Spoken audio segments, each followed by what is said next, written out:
2021 Toyota GR Supra that has the CSG tune, making 420 wheel horsepower on 91 octane. It is torque limited, however. Let's see how it drives out here at Thunderhill East 3 Mile. If this Supra looks familiar, it's because I have reviewed this on the street a couple of years ago. Remember, we're powered by the B58, that's the 3-liter turbocharged inline 6. It's mated to a ZF 8-speed automatic transmission. We're weighing it at 3,400 pounds with strut front and multi-link rear.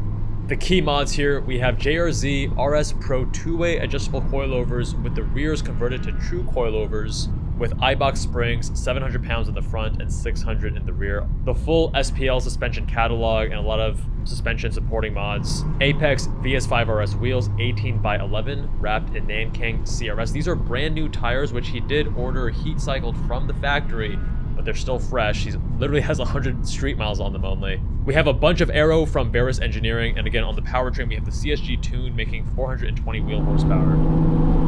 We are currently on the outlap.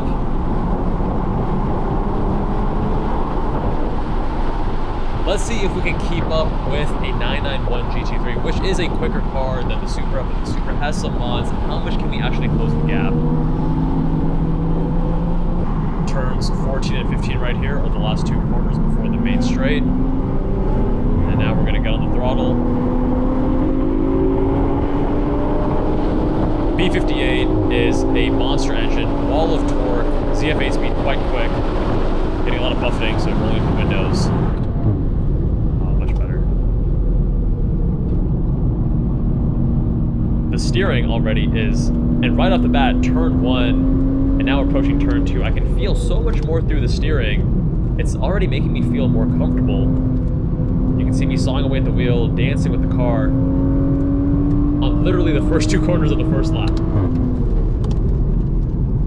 Which highlights just how well set up this car is, because with all these supporting suspension mods, the alignment, and so on, you're getting quite a bit through the front end. It's not teeming with feedback like certain hydraulic racks or a Lotus Elise by any means. But compared to any other Supra I've ever driven, this by far is the most communicative, especially through the steering. But also with these excellent JRZs, we're also getting really good body control and a good feel for what's happening through the chassis as well. And that GT3 is just pulling away from us.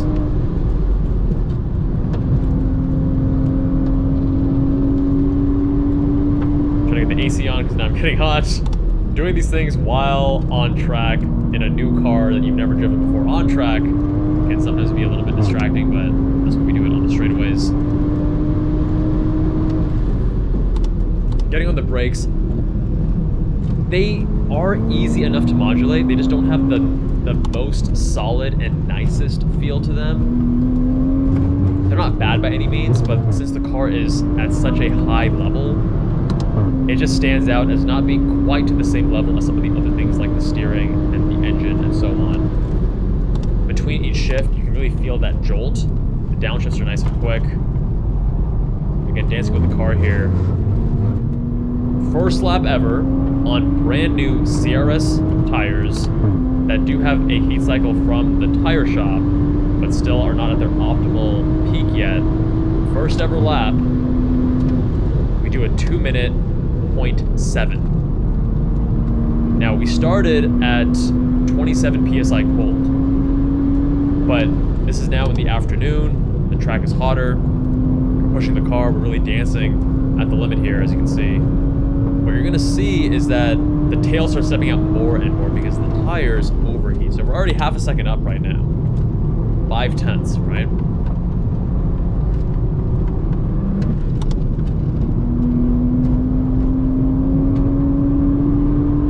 Now 6/10 up. Went a little bit wide there over bypass. That's turn 5. Now here, turn 6.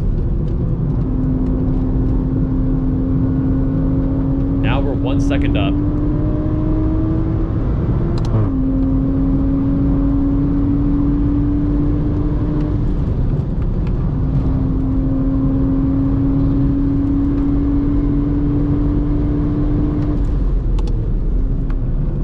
A little bit of a slow downshift there. And again, I feel comfortable pushing this car faster and harder than I generally do in a first or second lap because it has that communication.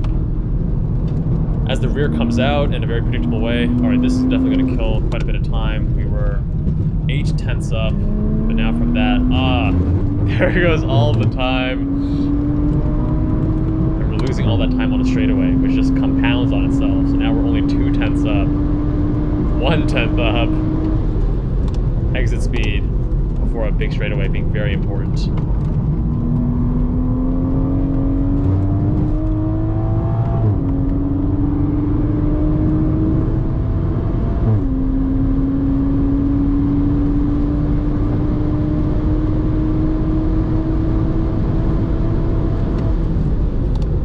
There we go, a 2-minute 0.29. If it wasn't for traffic, that would have easily been a 1:59 on that lap 2. Now here's the issue, as we do more and more laps, the tires overheat, and by the time we bring them in, they're at 35 PSI, and the owner, Ken, who's sitting passenger with me, mentioned that these tires, which he has run for years and years, are best at 30 to 31 hot. That's why, as we do more of these laps, you're going to see Porsche out on the side. As we do more and more of these laps, you're going to see the rear end feeling less and less stable, but because this car has that level of communication, we're still able to push it and not lose that much time, as we'll see. Downshifts with this transmission are very quick. Again, on the upshifts, you get that jolt. On the downshifts, for the most part, they're quick. Sometimes it can be a little bit inconsistent. Adjust the arrow a little bit more on that turn 8. See, they're still on the downshift. But she's playful. Like, the rear will come out, especially when your rear PSI gets too high.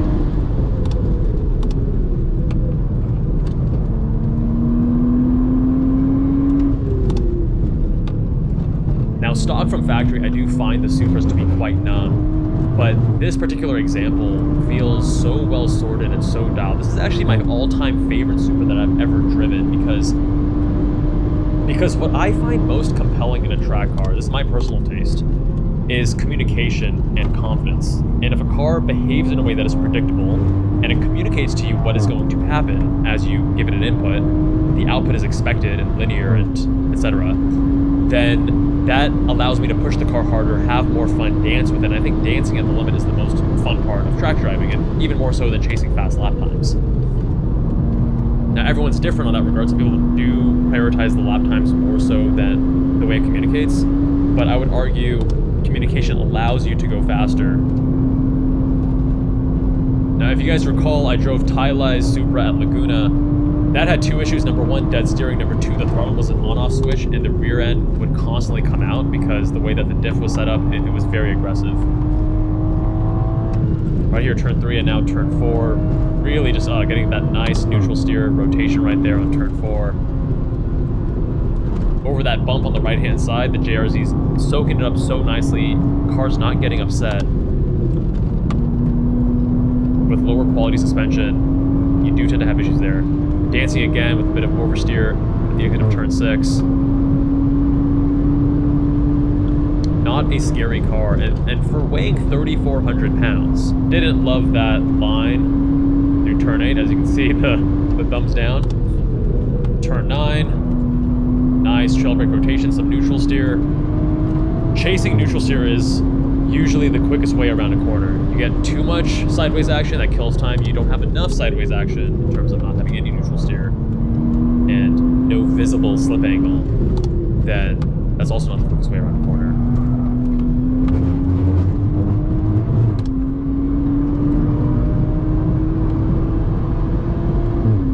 But for a car that weighs 3,400 pounds, normally when you add weight, you're going to, of course, have a car that is less immediate, less communicative, a bit harder to drive. Totally blew the apex there. You can see with my left hand there, I was like, what? What was that? Tires are just well beyond cooked at this point.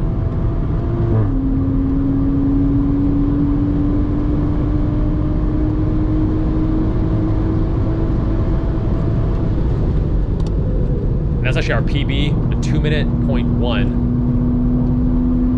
Even with cooked tires. Again, this car would be easy 158 with my driving, just by having the tires at a better spot. But I love the way this car is set up because despite it weighing 3,400 pounds, it gives you that immediacy. You still do feel the weight, but it manages its weight in a very compelling way.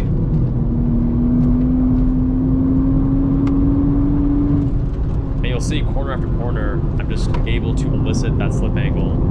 I'm very much enjoying the balance of the car. It doesn't just push, it doesn't just kick the tail out, it's very predictable. Getting nice rotation there on turn 6.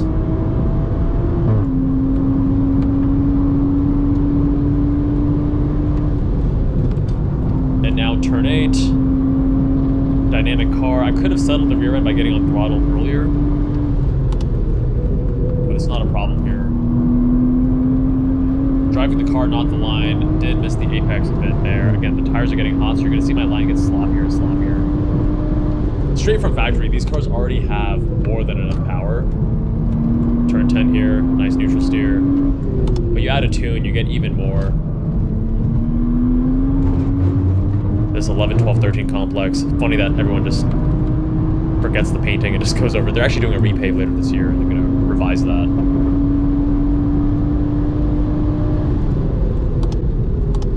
And overall, I think this is about as good as a GR Supra can get from my experience, from the examples that I've driven.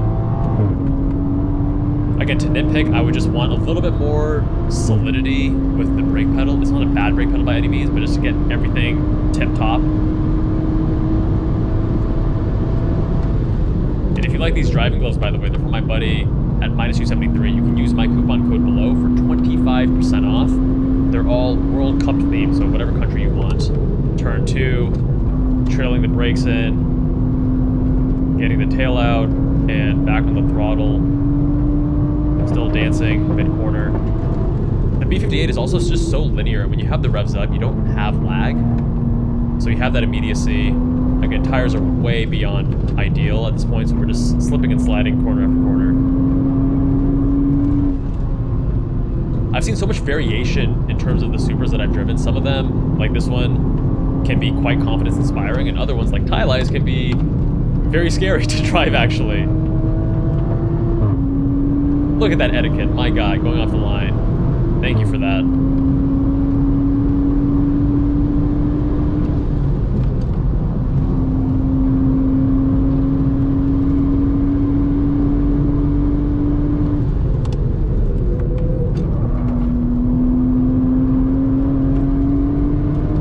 And the communication through the steering, to be more specific, is number one, of course there's feedback, but in terms of what the tires are actually doing at the front end, it gives you enough information to know when you're losing grip, when you still have grip, and you can push harder.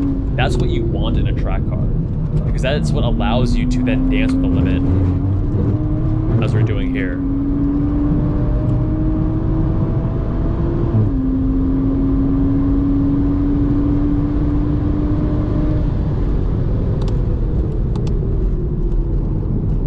I'm rejecting my first attempt there of going from 5th to 4th.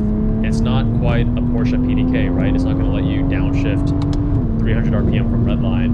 You need to have a bit more of a margin. And now cooling things off, looking down at the AC, realizing it's already at max because Ken and I are cooking inside.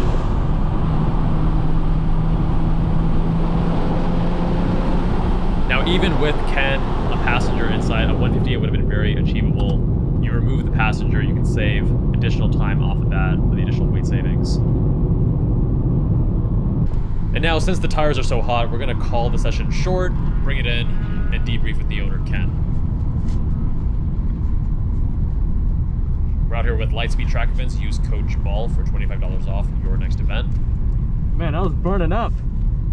What do you think? The rear end gets a little loose at the mid-speed or low-speed corners, huh? Dude, I actually really like this a lot. Really? I think, dude, your tires just got hot real quick. I set my fastest lap. Yeah. The first lap. I was mistaken. My first lap was actually a 2:07. My fastest was a 2:01. But that first lap, I wasn't pushing the car very hard, and yet I was able to achieve that time. On the later lap, when I got the 2:01, I was pushing the car much harder, but didn't actually go that much faster, is what I'm pointing to, because the tires overheated. But I wasn't even pushing the car that hard. Yeah, we just roped in the tires. That's it. Yeah. And I think the pressures are probably too high now. Yeah, it's too high. 34, 35, dude. Yeah, so Yeah. the Yeah. rear end, as I got more temperature on the tires, the rear end just started like it overheated and I was getting loose. Yeah, like over here, the what's it, the 14, 15, no, it's not 15, so 11, 12 is it? Like where you kind of slow it down a lot. Yeah, the 13, left, 14. the S's, where you cut the S's. Yeah. I feel like that's where the rear end kind of came out, probably because it's really high pressure. I'm also kind of being a bit ham-fisted, you know, like.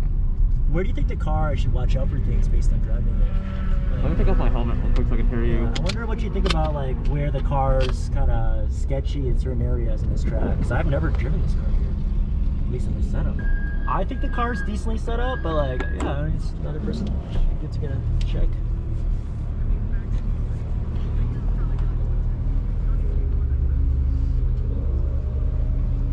I'm thinking in my head like, okay, that's what the track's like. This is gonna be. I gotta get my game face on because holy shit, it's a fun track. It's a great track. Been a long time. I'm like, oh, okay.